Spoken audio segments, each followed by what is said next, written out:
Guys and girls welcome to crafty. இன்றைக்கி வந்து நம்ம ஒரு புது வகையான டிஷ் ஒன்று பண்ண போகிறோம். இது வந்து பொட்டேட்டோ சீஸ் பன்னீர் ரோல். இதுக்கு தேவையான திங்ஸ் என்னென்னு எடுத்து வச்சுருக்கேன். நான் உங்களுக்கு மிக்ஸ் பண்ணும்போது ஒன்று ஒன்றா சொல்கிறேன். முதல்ல வந்து ஒரு 4 மீடியம் சைஸ் உருளைக்கிழங்கு எடுத்து அதை வந்து நல்லா கொதிக்க வச்சு வேக வச்சுக்கணும். அதுக்கப்புறமா அதை வந்து நல்லா மசிச்சுக்கணும்.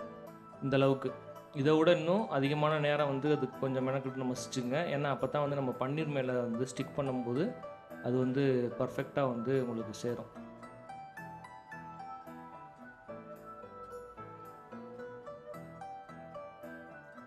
நீங்கள் இந்த பொட்டேட்டோ வந்து மசிக்கிறதுக்கு வந்து நம்ம சூப்பர் மார்க்கெட்லாம் ஒரு இது மாதிரி கிடைக்கும், உங்களுக்கு அந்த கரண்டி மாதிரி ஒன்று கிடைக்கும். பட் நம்மக்கிட்ட அது கிடையாது. அதனால் வந்து நம்ம வீட்டில் இருக்கிற என்ன பொருளோ அதை வச்சு நம்ம பயன்படுத்திக்கலாம். கிட்டத்தட்ட இதுவுமே அதே மாதிரி தான் ஒர்க் அவுட் பண்ணுது. வேணும்னா நம்ம ஷாப்பில் போய் அதே இதை வாங்கிக்கலாம். நம்ம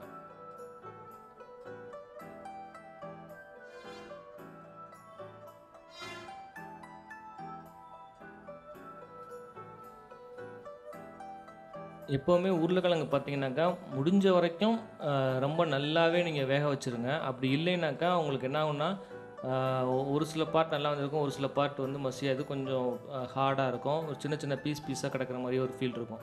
அதனால் மேக்ஸிமம் வந்து எவ்வளவு வேக வைக்க முடியுமோ அந்தளவுக்கு நல்லாவே வேக வச்சுக்கோங்க. நீங்கள் ஒரு 5-6 விசிலில் கூட வைங்க, ஒன்றும் தப்பே கிடையாது. அதில் நல்லா வெந்துருச்சுனாக்கா உங்களுக்கு நல்லா மசிக்க முடியும். இன்னமும் நம்ம ஃப்ரை பண்ணும்போது இன்னும் கொஞ்சம் கிறிஸ்பியாகவும் தெரியும். அது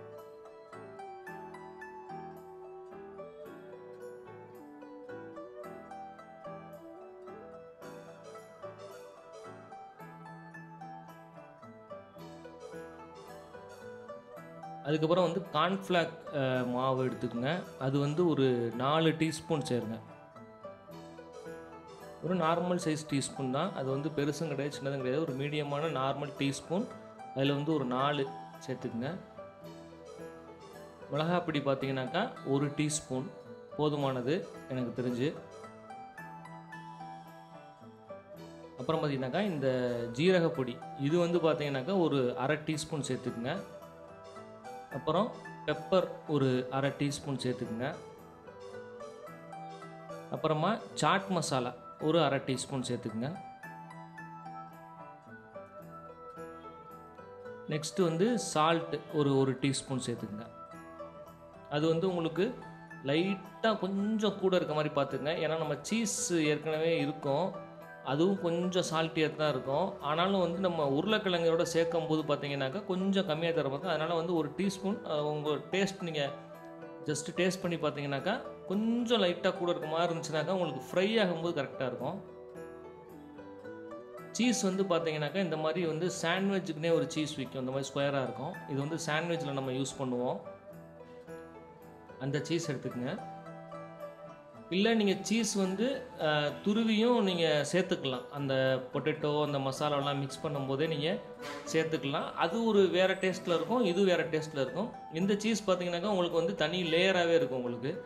அதுனாக்கா உங்களுக்கு பொட்டேட்டோ அந்த மசாலா இது எல்லாத்தோடையும் பார்த்தீங்கன்னா மிக்ஸ் ஆகிருக்கும். நமக்கு வந்து இப்போதைக்கு உடனே சீஸ் தேவை கிடையாது, அந்த பேப்பர் தான் நமக்கு தேவை. ஃபஸ்ட்டு இந்த மாதிரி அந்த பேப்பர் எடுத்துக்கிட்டு நம்ம ஏற்கனவே மசிச்சு இந்த உருளைக்கிழங்கோட சேர்த்து வச்சுருக்க அந்த மசாலாவை வந்து இந்த பேப்பரில் வந்து நல்லா ஸ்ப்ரெட் பண்ணிக்கங்க.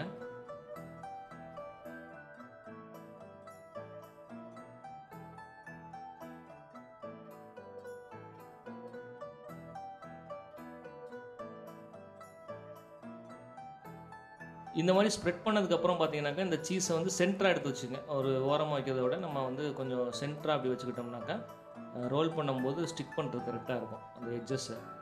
ஸோ இப்போ வந்து பன்னீரை வந்து இந்த மாதிரி ஸ்டிக் மாதிரி கட் பண்ணி வச்சுருக்கோம், அதை எடுத்துக்கங்க. அதை சென்டரில் வச்சுட்டு கொஞ்சம் கேர்ஃபுல்லாக தான் ரோல் பண்ணணும். கொஞ்சம் மாற்றி ரோல் பண்ணோம்னாக்கா உள்ளே வச்சுருக்க அந்த சீஸ் வந்து உடஞ்சிரும் டக்குன்னு.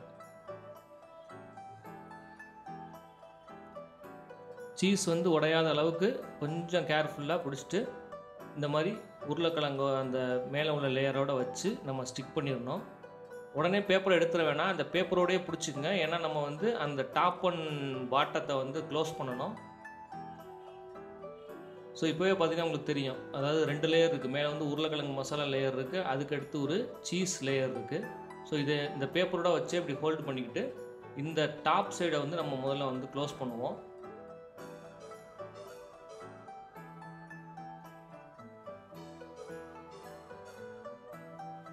இது வந்து பார்த்தீங்கன்னாக்கா ரெஸ்டாரண்ட்டில் இந்த மாதிரிலாம் வந்து செய்யலாம். பட் ஆனால் வந்து இது கையில் செஞ்சுக்கிட்டு இருந்தோம்னா கொஞ்சம் டைம் எடுக்கும். இதுக்காக மிஷினரி ஏதாவது ஒன்று நம்ம இருந்ததுனாக்கா நம்ம இந்த மாதிரி ரோல் பண்ணி நம்ம வந்து ரெஸ்டாரண்ட்டில் இந்த மாதிரி இடங்களெல்லாம் கொடுக்கலாம். நம்ம வீட்லேயும் நம்ம வந்து செஞ்சு நம்ம ஈவினிங் ஸ்நாக் மாதிரி சாப்பிட்லாம். இது ஒன்றும் ஆக்சுவலாக ரொம்ப பெரிய ஒர்க் கிடையாது. ஒரு 10 மினிட்ஸ் நீங்கள் ஸ்பெண்ட் பண்ணிங்கன்னா போதும். ஒரு 10 to 20 மினிட்ஸ் ஸ்பெண்ட் பண்ணிங்கனாக்கா ஒரு 10 ரோல் கூட பண்ணிடலாம். அப்புறம் ஃப்ரை பண்ணி எடுக்கிறது தான். மேக்ஸிமம் வந்து ஆயிலில் உள்ளே நல்லா முங்குற மாதிரி ஃப்ரை பண்ணுங்கள். இந்த ரோல் வந்து இப்போதைக்கு வந்து பர்ஃபெக்டாக வந்திருக்கு பாருங்கள். இதை வந்து நம்ம வந்து இந்த பிரெட் க்ரம்ஸில் வந்து லைட்டாக டிப் பண்ணி எடுத்துக்கிடுவோம்.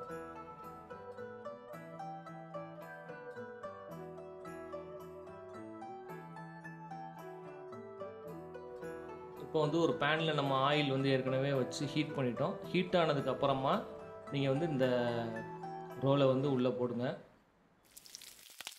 இது வந்து குறைஞ்சபட்சம் ஒரு 15 மினிட்ஸாவது நீங்கள் வந்து ஃப்ரை பண்ணுங்கள். ஒரு மீடியம் ஃப்ளேமில் வச்சு. ஹை ஃப்ளேம் வச்சிங்கனாக்கா டக்குன்னு கருகிரும். அதனால் ஒரு மீடியமான ஒரு ஃப்ளேம் வச்சுட்டு ஒரு 15 மினிட்ஸ் நல்லா அங்கிட்டும் இங்கிட்டும் பெரட்டி போட்டு நீங்கள் வந்து இதை ஃப்ரை பண்ணி எடுத்துகிட்டு ஓரளவுக்கு கோல்டன் ப்ரௌனை தாண்டி ஒரு கலர் வரும்.